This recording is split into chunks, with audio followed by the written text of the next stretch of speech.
ఏమి నా పుణ్యము నీ మాల వేసే మోక్షమొచ్చే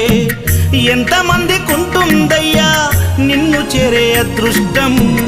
ఆనందం పొంగేనయ్యా నిన్ను చూసిన క్షణం తండ్రి నిన్ను చూడంగానే కన్నీరు తన్నుకొచ్చే ఒక్కసారిగా నన్ను గన్న తల్లిదండ్రులు గుర్తుకొచ్చే చక్కని మల్లె జాజి పూల పరుపు వేసి